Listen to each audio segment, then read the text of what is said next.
Welcome back to Make It Modern and another installment of our Crash Course on Interior Design series.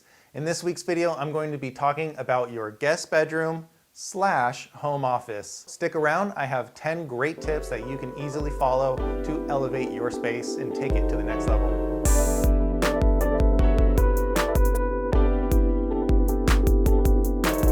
My first tip that I have for you is to actually kind of figure out how the space is going to be used. Now, if you also have your primary bedroom and maybe one extra bedroom, that's great. Figure out how it's going to be used. Do you have people coming over and staying all the time? If so, then you might want to prioritize that extra space in terms of living. If you are like us and primarily it is used as a home office, put a little bit more attention into making it a comfortable home office, somewhere that you're going to be spending 8+ hours a day at. Also gives you the flexibility that when somebody does come and visit, it's not a huge eyesore and it can still be used as a bonus guest room. And so a quick and easy tip for this is to create a zone. If you're using it like a home office like we are, have your desk oriented in a certain corner of the room or a certain space of the room and make that the focus. If it's not really being used as a overnight stay for a lot of people, you don't need a huge bed in that room. You can get by with a pull-out couch, a little mini sofa. IKEA has great solutions for this and we actually used it for quite some time. And when it's not being used as a bed, it still looks quite stylish. Tip number 2, and a design mistake that I often see that's overlooked, is the desk in the middle of the room. Now I know you can go onto YouTube and find all of these elegant homes that have designated offices and they just plopped a really nice desk in the middle of the room. A lot of those homes are custom built and they're not really, built like the average home.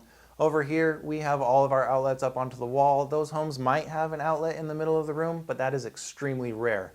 And that's a case where a desk in the middle might work out. But for the rest of us, if you have your desk in the middle and you have anything more than a laptop, you're going to have a lot of cables just hanging around. And even if you are really good at cable management, the cord's gonna have to go somewhere on the edge of the rooms. I would shy away from having your desk in the middle because it also will take away from any other furniture that you might be able to have in there. When you do have guests over, you don't always want to be hanging out in the living room watching the same thing. They might want to go over to their bedroom and just relax. My third tip to you, find a great monitor that doubles as a smart TV. The Samsung TV that we have is a 32-inch, good enough size for a guest room, and when it's not being used as a computer monitor, it actually has smart apps like Netflix, Hulu. That way they could watch their own shows, they could log in, and they're off in their own area, not bugging anybody. If you can spend a little bit of extra money to find a monitor that has some smart apps on there, definitely recommend that. So the next tip that I have will help boost creativity. Now we want to make sure that our phones, our iPads, anything like that that comes with notifications, pop-ups, dings, is out of reach. Creating a phone-free space will help you with your creativity and your productivity while you're at work. Along the lines of boosting creativity, maybe have something around like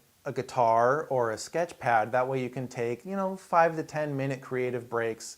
Take your mind off of the work that you've been doing for a couple hours. And speaking of windows, lighting is very important. If you do have a window, that is great. Point the desk in the direction of the window. So that's one way that you can boost the lighting by using natural light.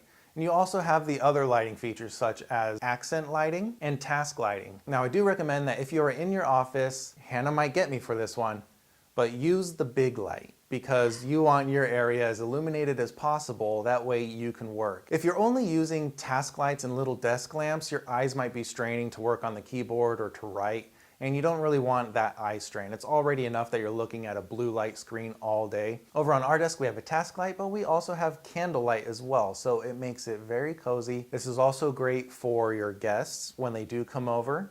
That task light can be a reading light for them now if they just move it, and they have a candle in there to make it feel more like a room and less like a sterile work environment. The next tip that we have is to splurge on all the right things. So the touch points, the things that you can't really hide or get rid of, you want to make sure that at least when a guest is over, they're not looking at some just clanky keyboard and mouse. So I definitely recommend the Logitech MX Master Series. It is comfortable, it looks great, and it's not too expensive, but it's definitely an investment.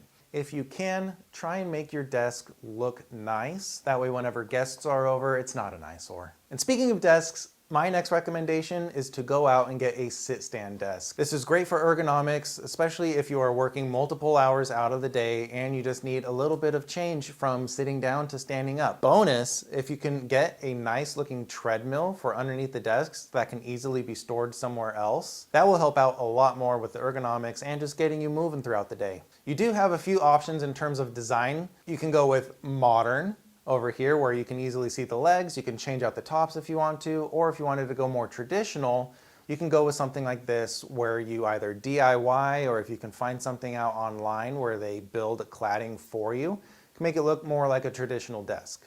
And if you do go with the sit-stand desk, this next design tip is just going to add a little bit more work for you. But I'm talking about cable management. The biggest eyesore with a desk and a home office is just cables thrown everywhere. Well, cable management is actually quite easy. You could even use just some Velcro ties, some zip ties, anything. Throw the cables in a box, I don't care. Our rule of thumb is it should be a goal that only one cable is seen. And now you can achieve this by going on Amazon and getting those little cable wraps. That can make it look like only one cable is there. And finally, the last tip that I have for you is to make your space feel like a home. Your guests don't want to come over and sleep in an office space. They want to have a nice place where they can come and relax while they're on an adventure. They're coming to visit you. They're not coming to work. Have some plants. Bring some life into the space.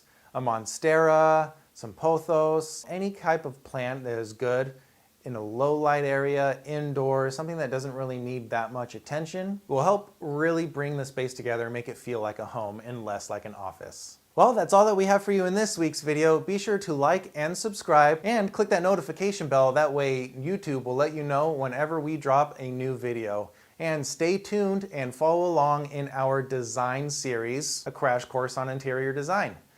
YouTube thinks that you'll like this video, and we do too. We'll see you next time.